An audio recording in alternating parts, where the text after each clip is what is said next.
Em nossa série sobre como ter bons tempos com Deus, hoje nós vamos olhar para os evangelhos.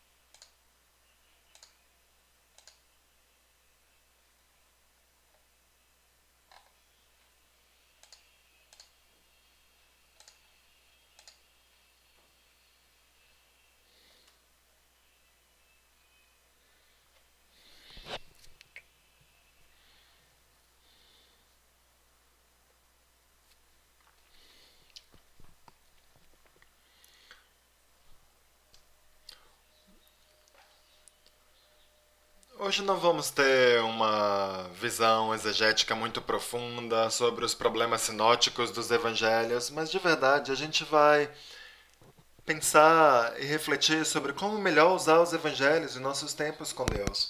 Eu sei que em muitos casos a gente só tem um pouco de tempo antes de ir para o trabalho e provavelmente uma ou duas vezes por semana a gente vai ter um tempo com Deus mais estendido com Deus. Mas olhando aqui para os evangelhos, é interessante porque é uma história, mas dada para nós em quatro perspectivas diferentes. Obviamente, Mateus, Marcos, Lucas e João, de acordo com a maioria dos patriarcas cristãos, que eram os discípulos dos apóstolos, eles parecem apontar para o fato de que Marcos foi o primeiro evangelho. Parece ser isso porque 93% do material de Marcos é reutilizado em Mateus e Lucas. Então, entre esses três evangelhos, eles são chamados de sinópticos. Sim, de ter uma mesma visão e óptico de visão. Então, você tem uma visão parecida de Jesus nesses três evangelhos. E João, de acordo com a maioria dos relatos, provavelmente foi um evangelho escrito muito depois, muito tempo depois. Os três evangelhos sinóticos provavelmente foram escritos entre 60 e 70, e João, talvez escrito no meio da década de 90, quando ele estava saindo do exílio. Do exílio. Datar o evangelho de João é um pouco mais fácil por causa do exílio dele. E ele voltou para Éfeso depois do exílio para ajudar a igreja lá em Éfeso e também para publicar não só a revelação que ele tinha recebido em Patmos, mas também as cartas e de primeira, segunda e terceira João e o Evangelho de João. A razão pela qual a gente pode ter uma data relativamente segura para os evangelhos sinóticos é porque Lucas escreveu o Evangelho de Lucas e o livro de Atos juntos como uma combinação, olhando para a vida de Jesus e a vida dos discípulos de Jesus. E porque Atos termina de forma meio abrupta, mais ou menos por volta do ano de 63, 64 depois de Cristo, a gente tem uma certeza relativamente grande que foi esse o momento em que Lucas escreveu o seu livro de Atos e também o Evangelho de Lucas, e por isso os Evangelhos de Mateus e Marcos também, por volta desse período. Alguns supõem que Mateus, Marcos e Lucas estavam em Antioquia mais ou menos na mesma época e por isso utilizaram o mesmo material, mas a gente sabe que na verdade foi o Espírito Santo que guiou e inspirou esses três autores. O fato de ah, os evangelhos terem perspectivas diferentes é interessante, porque se é um evangelho só, por que temos quatro perspectivas diferentes, especialmente três deles que têm uma perspectiva muito parecida?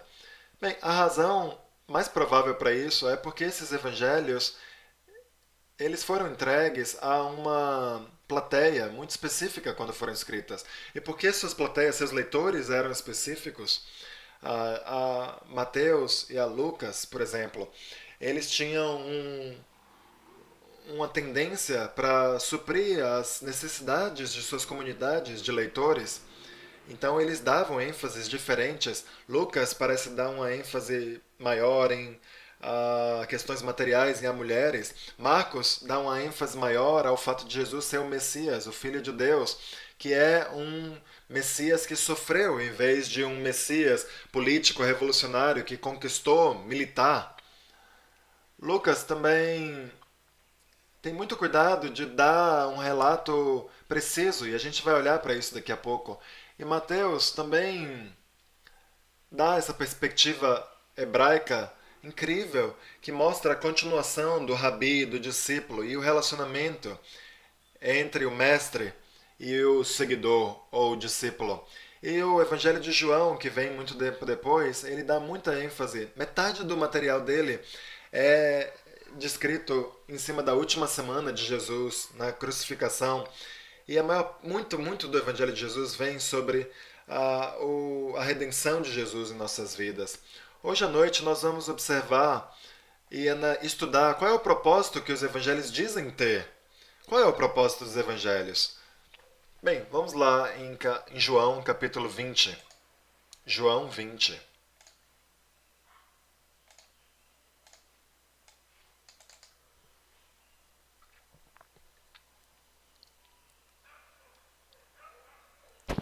O grande propósito aqui no Evangelho de João é achado aqui no capítulo 20, logo depois da interação dele com Tomé.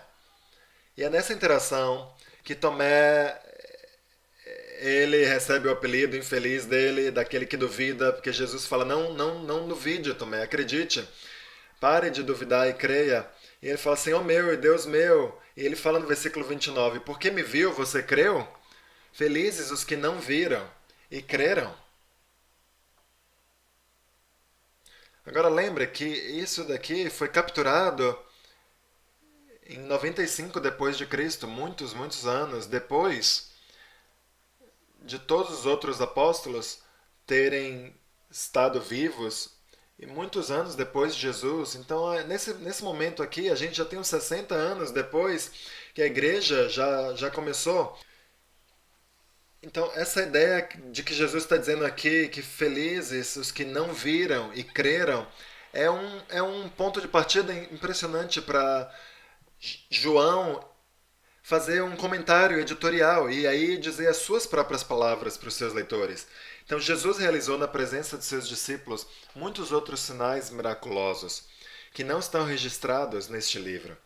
Mas estes foram escritos para que vocês creiam que Jesus é o Cristo, o Filho de Deus, e crendo tenham vida em seu nome. Pronto? Quando a gente pega os evangelhos, isso deve ser a parte da reverência que a gente tem e o privilégio também de ter o Espírito Santo, as palavras inspiradas do Espírito Santo aqui para nós e que essas palavras foram dadas para que nós fôssemos tão abençoados que apesar de não termos visto Jesus, nós possamos acreditar. Na verdade, somos até mais abençoados de acordo com Jesus, porque ele nos dá as ferramentas por meio das quais nós poderemos acreditar. Então, essas palavras aqui foram escritas para que nós creiamos que ele é o Messias, o Cristo, o Filho de Deus. Essa palavra, acreditar, é a mesma de confiar. Cada encontro nosso com os evangelhos é feito para ser um teste da nossa capacidade de submeter nossas vidas a Jesus, de confiar em Jesus por meio do nosso entendimento nele, para que a gente possa entregar a nossa própria vontade para a vontade de Jesus. Isso não é algo pequeno. Isso deve ser feito no meio de oração, de meditação e de preparar nossos corações cada vez que a gente abrir os evangelhos. Existe um pouco mais aqui que é dito a nós sobre por que eles foram escritos. Em Lucas capítulo 1, vamos ver uma outra perspectiva de por que os evangelhos foram escritos.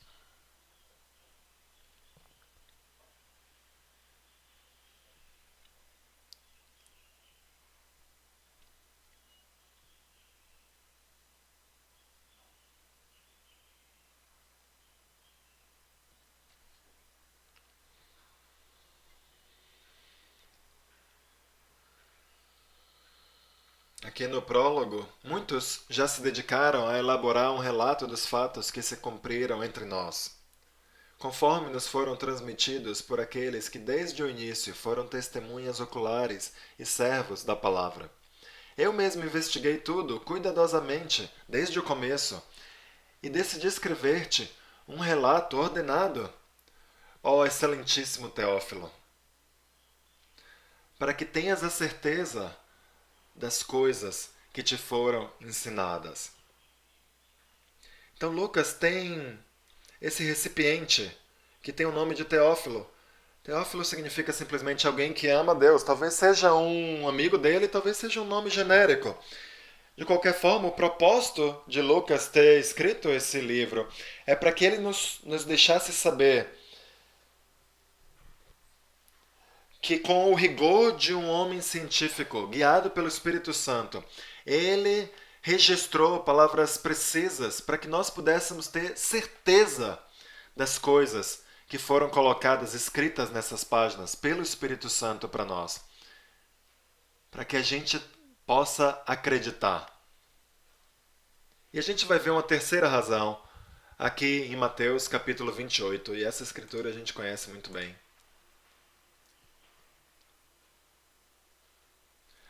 Esse trecho registra as últimas palavras de Jesus antes de sua ascensão aos céus. Aqui também existe um propósito de por que nós temos os detalhes que nós temos nos evangelhos.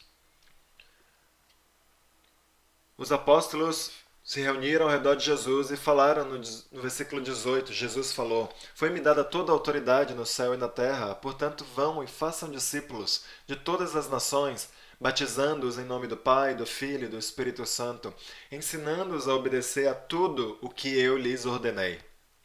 E eu estarei sempre com vocês até o fim dos tempos. Então, para que nós possamos obedecer e para que essa geração possa ensinar a próxima geração tudo o que Jesus nos ensinou, bem, os evangelhos não são só uma teoria, não. Não é só para a gente contemplar como Jesus viveu e seus discípulos viveram junto com eles.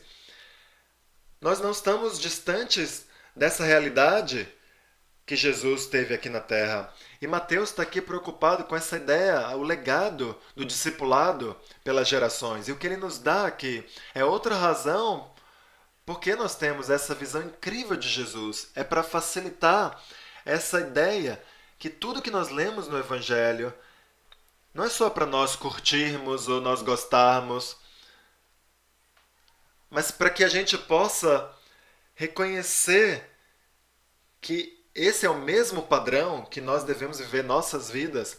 Essa é a justiça que é esperada de nós, a confiança que é esperada de nós, é o amor, o serviço, a visão de mente que é esperada de nós. Porque tudo que Jesus esperou dos seus 12 discípulos, que estavam aqui, seus 11 discípulos, nós somos esperados a viver tudo o que eles viveram e nós precisamos passar isso adiante. E nada disso deveria ser diluído. Tudo isso deve ser preservado. No momento em que nós acharmos que a gente pode diluir esses ensinamentos, que as coisas podem ficar um pouquinho mais fáceis, achando que a gente pode diminuir o padrão e o compromisso de Jesus, no momento em que a gente começar a pensar esse tipo de mentira, bem, a gente está se desviando dos padrões que estão aqui nos evangelhos. A gente está criando nossas próprias definições do que significa seguir a Jesus. Então, graças a Deus que nós temos esses padrões registrados. A gente tem essa cápsula de tempo que é eterna em sua aplicação, que é incrível, que é poderosa e que pode continuamente afetar nossas vidas, influenciar vidas. Então, o propósito dos evangelhos é incrível, é para que cada um de nós possa crer, cada um de nós possa viver como um verdadeiro discípulo de Jesus, para que nós possamos ter certeza sobre Jesus. E como resultado dessa certeza, a gente possa nos gloriar na maravilhosidade que Jesus é. Cada vez que a gente tenha um tempo com Deus nos evangelhos, eu espero que você tenha como um alvo seu, um progresso, tenha um progresso em conhecer mais sobre Jesus e ter cada vez mais empolgação e maravilha em conhecer Ele e se doar cada vez mais em fé, em confiança a Ele. Cada vez que a gente lê os evangelhos, a gente precisa se perguntar o que tem a ver aqui nessa passagem que nós lemos hoje. O que essa passagem me ajuda a ver Jesus melhor? O que me encoraja a viver minha vida para Jesus de uma forma mais entregue? Por isso que os evangelhos foram escritos, Os evangelhos não são historinhas que a gente lê na hora de dormir. Eles foram escritos para entrar em nossas vidas e nos mostrar Jesus. Esse é o Evangelho, para nos ajudar a maravilhar-nos com Deus e seu Filho. À medida em que a gente tenta interpretar os Evangelhos da melhor forma possível, é interessante pensar, a gente precisa olhar para eles tanto verticalmente quanto horizontalmente. Então, os evangelhos precisam ser interpretados horizontalmente e verticalmente. Horizontalmente, nós temos 4 evangelhos. Então, se a gente quiser, por exemplo, olhar para a história em que Jesus alimenta 5.000, nós podemos ver essa história nos 4 evangelhos. Em alguns casos, a gente obtém uma perspectiva aqui mais em Mateus, a gente se dá conta que as cestas que foram usadas eram completamente judaicas e depois, quando Jesus alimentou 4.000, essas cestas eram mais gentias. Parece haver uma questão aqui entre judeus e gentios. Em Marcos, à medida em que Jesus está se tornando conhecido, bem, deixa eu ficar aqui na história dos 5.000. No Evangelho de João também, a gente vê a tendência ali de fazer com que Jesus se tornasse um rei à força. Essas coisas a gente só pode encontrar se a gente ler os 4 evangelhos e preencher os detalhes. Então a gente lê horizontalmente o que seu alvo deve ser. É você preencher tantos ângulos diferentes quanto seja possível. Ou seja, você vê a mesma história de ângulos diferentes e no final, depois de ter visto todos os ângulos, você mesmo entrar na história e você sentar nos pés de Jesus, você se colocar lá, andando com Jesus e os discípulos, se maravilhar com o milagre, ou o encontro, ou o sermão de Jesus e ser capaz de internalizar tudo isso. Porque o que nós vamos ter aqui é um presente imenso para nós. Muitos dos irmãos no começo da igreja só tinham uma dessas visões de Jesus. De 30 até 60 depois de Cristo, nenhum evangelho havia sido escrito. Na verdade, é bem interessante que Tiago parece que foi escrito em 42 depois de Cristo. 1 Tessalonicenses 42, 43. Gálatas provavelmente antes de 45 depois de Cristo. A maior parte das cartas de Paulo foram escritos antes dos evangelhos terem sido escritos. Quando a gente geralmente não pensa assim, na verdade, a gente pensa que os evangelhos foram escritos e depois eles escreveram as cartas. Mas a melhor evidência que nós temos é que as cartas, a maior parte das cartas de Paulo, no mínimo pelo menos, e a carta de Tiago, foram escritas antes dos evangelhos. Então, você vai pensar sobre isso quando a gente pensar sobre o aspecto vertical dos evangelhos. Então, o aspecto horizontal, olhar para os 4 evangelhos, refletir sobre os princípios e as perspectivas dos 4 evangelhos em uma mesma história. Então, você usar sua imaginação, você se colocar lá e você pensar como deve ter sido.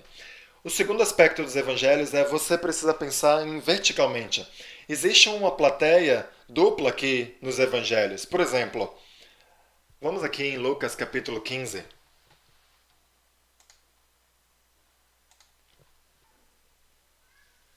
Há parábolas incríveis aqui em Lucas capítulo 15, todas sobre arrependimento. A primeira é sobre uma ovelha perdida, uma moeda perdida e sobre um filho perdido. E a gente pode ficar encorajado sobre essas parábolas, o fato de que nós podemos nos arrepender. Ele está torcendo para que nos arrependemos. Ele não está nos esperando para nos dar um cascudo. Ele não quer nos repreender, ele está esperando para nos abraçar e celebrar conosco.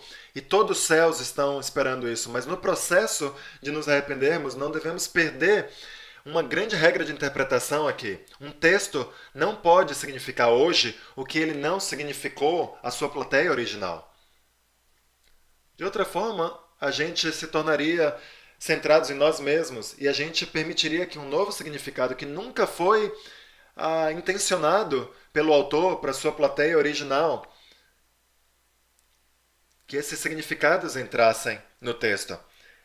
Por meio de nosso egocentrismo, nós poderíamos introduzir novos significados no texto. Existem aplicações novas, sem dúvida. Os evangelhos são feitos para serem aplicados universalmente. Mas em termos de interpretação, existe uma interpretação. Se você escrever uma história para alguém, ouvir, você não tem um significado para cada pessoa que lê essa história. Você tem uma aplicação diferente para diferentes pessoas, sim. Mas o significado dos fatos, o significado da história que você está escrevendo, só existe um. E hoje em dia, no nosso pós-modernismo, tudo é meio relativo, é meio subjetivo. Então é fácil se afastar dessa ideia de que existe uma interpretação que deve ser discernida por nós à medida que estamos interpretando o texto. E aqui é onde nos ajuda a realmente entender essa interpretação. Então a gente tem aqui duas plateias. Isso é um pouco complicado às vezes, porque a gente precisa se perguntar qual era o significado da passagem para aquelas pessoas que estavam lá aos pés de Jesus, mas também qual era o significado para a plateia para a qual Lucas estava escrevendo esse evangelho. Ele talvez tinha pessoas em Antioquia, uma igreja com muitos judeus e gentios, onde havia conflitos, onde haviam pessoas que eram judaizantes, que eram legalistas e que queriam transformar os gentios meio que em judeus. Então, isso daqui era a plateia que recebia o evangelho, mas a gente tem aqui as pessoas que ouviram o que Jesus falou quando ele falou. Então, aqui em Lucas capítulo 15, no versículo 1, fala que todos os publicanos e pecadores estavam se reunindo para ouvi-lo, mas os fariseus e os mestres da lei o criticavam. Este homem recebe pecadores e come com eles. Então Jesus lhes contou esta parábola. E aí ele vai contar a parábola dele. Mas qual era a plateia original para a qual Jesus falou? Eram dois grupos principais aqui. Alguém levante a mão e fale aí, por favor. Então, os publicanos e os pecadores eram um grupo.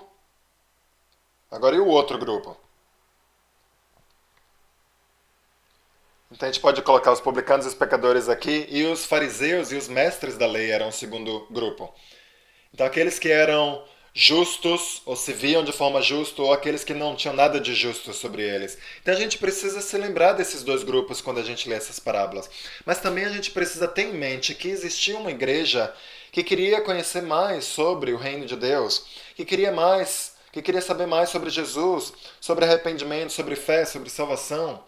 E da mesma forma, recebendo essa carta de Lucas, eles estavam prontos para devorar tudo isso de uma forma fantástica. Então a gente precisa ter essas duas plateias e sermos capazes de reconhecer que essas histórias têm um componente vertical, pessoas sentadas aos pés de Jesus e também as pessoas que receberam a carta de Lucas, o Evangelho de Lucas, pela primeira vez.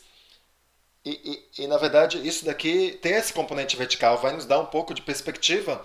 Jesus é maravilhoso, é fantástico na maneira como ele vai falando essas parábolas.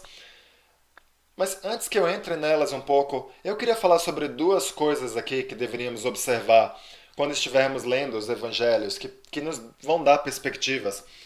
Uma coisa é que os evangelhos foram escritos de uma forma que seja acessível para as pessoas. Um dos méritos do acesso aos evangelhos era o custo de um livro, de um papiro. Para tornar esses evangelhos acessíveis, eles não podiam ter centenas de páginas, dando muitos detalhes sobre a vida de Jesus, o que ele gostava de comer no café da manhã, qual era a aparência de Jesus, como que era a aparência dele quando ele era um menino, quando ele era mais velho. A gente adoraria ter esses detalhes, mas essas coisas são mais triviais e os evangelhos se focalizam no que é central para nos ajudar a sermos parecidos com Jesus, com o coração dele. O Evangelho de Mateus, por exemplo, teria custado algo em torno de 200 anos de trabalho de um trabalhador típico. Então, eles precisavam ter certeza de que haveria uma economia de palavras para que os registros pudessem ser mais acessíveis possíveis às pessoas. Ou então pense dessa forma: se você fosse enviado para o quarto de emergência no hospital e eu tivesse que te dar tudo o que você precisasse saber para ser salvo, eu não acho que eu entraria em um monte de detalhes. Se eu fosse uma testemunha ocular de Jesus, bem, olha aqui, essa vez aqui Jesus, quando ele era uma criança. Olha, ele aprendia muito rápido, ele era. O mestre falava isso e Jesus respondia: Não, não, não, fale logo o que eu preciso ouvir, por favor. Então, existe um senso de urgência, de valor, de priorização sobre o que realmente era mais importante. É com esses sentidos que os evangelhos parecem ter sido escritos. Então, com os evangelhos, todos os quatro, basicamente, embora eles sejam um gênero só, a, pessoas procuram por gêneros parecidos aos do Evangelho, conquistas histórias de conquistadores e outros poemas, mas os estudiosos não têm conseguido encontrar nenhum outro tipo de gênero que se aproxima à literatura, o gênero que é usado nos Evangelhos. Os Evangelhos são impressionantemente únicos na história da humanidade. Eles são completos, eles são transformadores, eles são espirituais, porque Jesus é tão único. Existe uma outra coleção que foi colocada mais ou menos na época de Jesus, que foi escrita mais ou menos na época de Jesus, que se chama do Evangelho de Tomé. Mas na verdade esse evangelho é uma lista de dizeres de Jesus. Esse evangelho é bem diferente. E por uma variedade de razões, a igreja nunca reconheceu o Evangelho de Tomé como parte das escrituras inspiradas por Deus. Mas deixa eu compartilhar aqui com você umas 5 subcategorias do material que é usada nos evangelhos. A primeira subcategoria são dizeres, ditados. Pense, por exemplo, no Sermão da Montanha. Abençoados, bem-aventurados são os mansos. Isso é um tipo de dizer, de ditado. Isso daí não é nada dito em resposta a alguém que fez alguma pergunta a ele. Simplesmente foi Jesus sentando com sua agenda, com seu plano para compartilhar alguma coisa com as pessoas. A segunda subcategoria é a parábola. Praticamente qualquer parábola, todas as parábolas têm o mesmo assunto. Alguém tem alguma ideia sobre qual assunto cada parábola trata? O reino de Deus, exatamente. A gente vai falar sobre o reino de Deus daqui a pouco. A terceira subcategoria é o que nós chamamos de encontros próximos a pessoas. Por exemplo, a mulher lá no poço, em João capítulo 4. Nicodemos, em João 3. O jovem rico, em Marcos capítulo 10. Você pode escolher. Mas esses encontros próximos, onde Jesus tem uma conversa íntima com alguém, e no meio desses encontros a gente recebe algum tipo de pronunciamento ou ensinamento de Jesus, que está incluso nesse encontro. A quarta subcategoria seria histórias do passado de Jesus. E elas aparecem basicamente no começo de Mateus e Lucas. Quase não aparecem em Marcos e em João. E essas são as histórias, a genealogia de Jesus. E por último, as histórias, a quinta subcategoria são as histórias de milagres, que inspiram tanta esperança e fé em nós. Então, seus ditados, suas parábolas, seus encontros próximos, suas histórias genealógicas e seus milagres. Então, pode ajudar a gente a ter essas subcategorias em mente quando a gente estiver tendo nossos tempos com Deus. Se a gente estiver lendo uma parábola, por exemplo, a gente deveria estar se perguntando o que eu deveria aprender sobre o reino de Deus aqui. O que Jesus, por meio dessa linguagem tão diversa, que fala aqui sobre tantas coisas do dia a dia, o que ele está tentando me falar sobre o reino de Deus? E onde estiver um ensino sobre o reino de Deus, é hora de nós parar, fazer anotações e reconhecer que Jesus está tentando moldar nossa visão de mundo, moldar a maneira como nós fazemos sentido de tudo que está ao nosso redor e que acontece a nós. Cada estímulo que vem até nós é processado em nossa cabeça. E se nossa mente tem uma visão de mente correta, então ela vai processar as coisas de forma correta.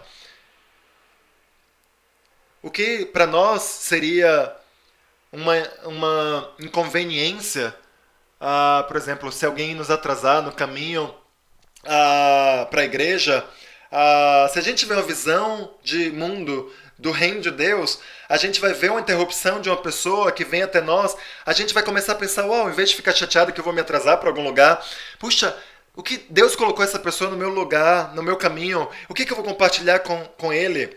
Então foi a sua visão de mundo que fez a diferença em sobre como você interpretou algum estímulo, alguma coisa que aconteceu na sua vida. Então, graças a Deus que Deus faz isso conosco, molda a nossa maneira de pensar com os evangelhos.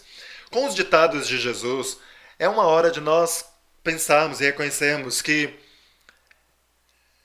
essa é a constituição por meio da qual eu vivo a minha vida. O sermão da montanha, o sermão da planície, em Lucas capítulo 6, versículo 7, capítulo 7. Ouvir essas coisas como se estivéssemos lá, como seus discípulos, e nos preparando para compartilhar essas coisas com outras pessoas. Os encontros próximos de Jesus estão lá também para nos ajudar a crescer em nossa fé, ver a interação de Jesus. Puxa, imagina estar nos pés daquela pessoa, encontrar Jesus. Qual era a expectativa de Jesus para a fé daquelas pessoas? Quando o barco está sendo sacudido pelas ondas, os discípulos sacodem Jesus e Jesus repreende os discípulos. Por quê? Porque eles tinham tão pouca fé. Puxa, é um encontro próximo de Jesus incrível, que mostra que mesmo quando tem uma tempestade terrível, que está prestes a derrubar o barco, a expectativa de Jesus para a nossa fé é enorme. Ele espera que nós confiemos, não importa o que, e não importa quão malucas as coisas estejam em nossas vidas. As histórias de genealogia nos ajudam, porque nos ajudam a reconhecer alguns dos propósitos de Jesus e também, por último, as histórias miraculosas.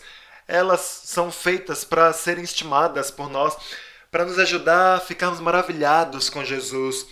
A gente deve ler essas histórias e pensar, puxa, esse homem era incrível. Como que Jesus fez isso? Ver a combinação do Filho do Homem, Filho de Deus, em uma só pessoa, deve nos fazer maravilhar com o mistério da Trindade, ver o poder de Jesus por meio desses milagres. Então, para nós, a gente faz isso. A gente deve olhar para os 4 evangelhos de uma maneira horizontal, mas também de uma maneira vertical. E a gente deve nos colocar na posição de cada uma dessas plateias. A original, que ouvia as palavras de Jesus, e a que ouvia os escritos dos evangelistas, Marcos, Lucas, Mateus, João, prontas lá em sua congregação, vendo esses evangelhos sendo lidos. E deixa eu falar de uma outra coisa aqui em Lucas capítulo 15. Fala aqui que os publicanos e os pecadores estavam se reunindo para ouvi-lo, mas os fariseus e os mestres da lei o criticavam. Esse homem recebe pecadores e come com eles. Então soa aqui como se os publicanos e os pecadores eles estavam ali ao redor de Jesus, realmente querendo ouvir Jesus. Mas os líderes religiosos, o que eles queriam fazer? Eles queriam criticar. Eles queriam ficar ali falando um monte. Então a gente tinha aqui algumas pessoas que estavam buscando a Jesus e os críticos do outro lado. E Jesus começa a contar a parábola. Então Jesus lhe contou esta parábola. Qual de vocês que possuindo 100 ovelhas e perdendo uma não deixa as 99 no campo e vai atrás da ovelha perdida até encontrá-la? E quando a encontra, coloca alegremente sobre os ombros e vai para casa. Ao chegar, reúne seus amigos e vizinhos e diz: alegrem-se comigo, pois encontrei minha ovelha perdida. Ele provavelmente está apontando para essas ovelhas perdidas, os publicanos, quando ele diz isso. Eu lhes digo que da mesma forma haverá mais alegria no céu por um pecador que se arrepende do que por 99 justos que não precisam arrepender-se. Pense no impacto na plateia nesse momento. Imagina a crítica, a reclamação que estava acontecendo ali. Imagina o sentimento de reconciliação, de esperança que estava surgindo no coração de um desses grupos. E a segunda história é a mesma, só que agora com uma moeda perdida. E ele termina falando, puxa, a alegria, a mulher que encontra essa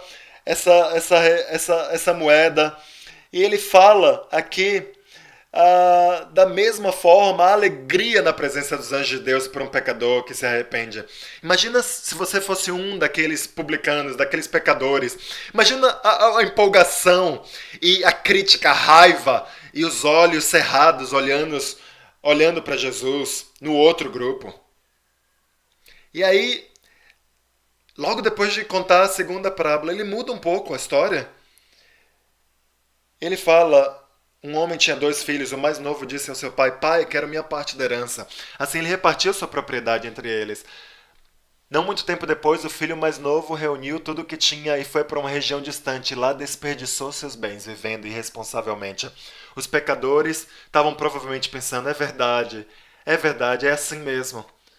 Os estudiosos da Bíblia provavelmente estavam lá dizendo: Hã, provavelmente agora eles estão se dando conta de que bagunça, que coisa horrível eles são.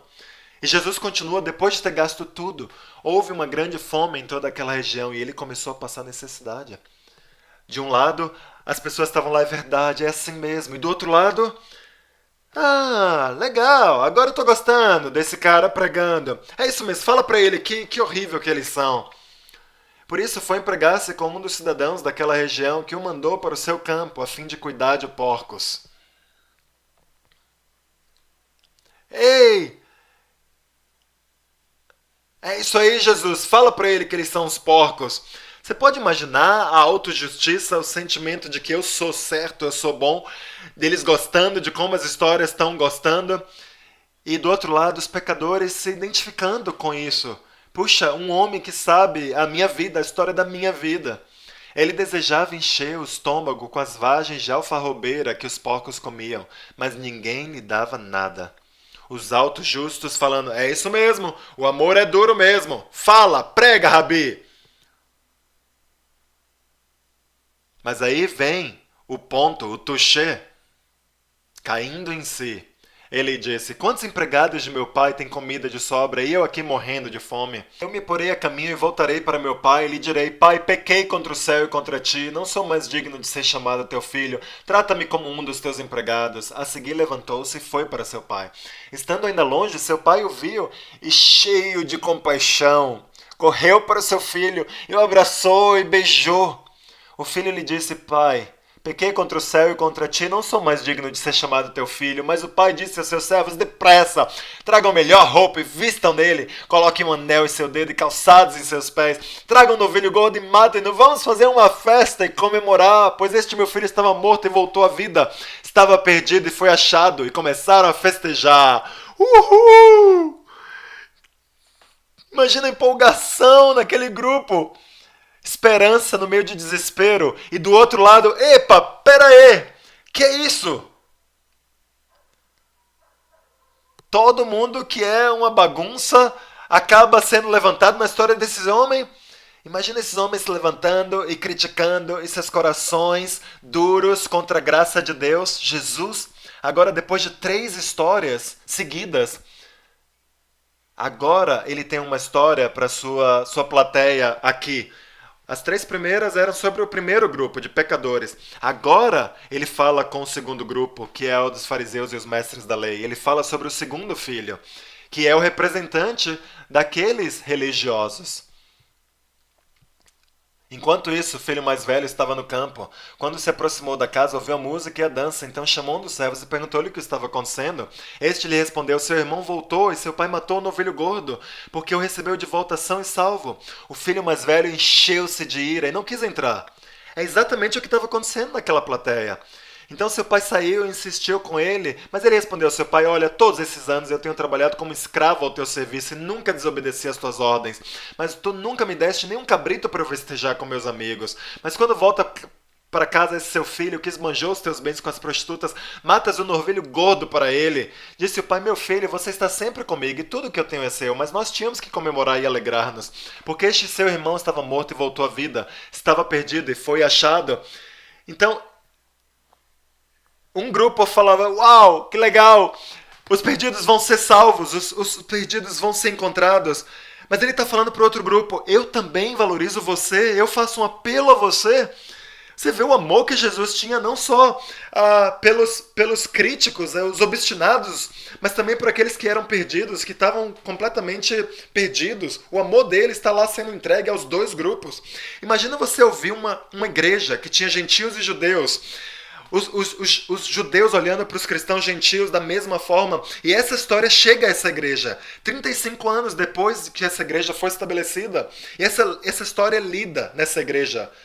E os cristãos judeus que tinham tanta tentação a olhar para os gentios da mesma forma e de repente tendo sua mente mudando e se dando conta do poder da graça.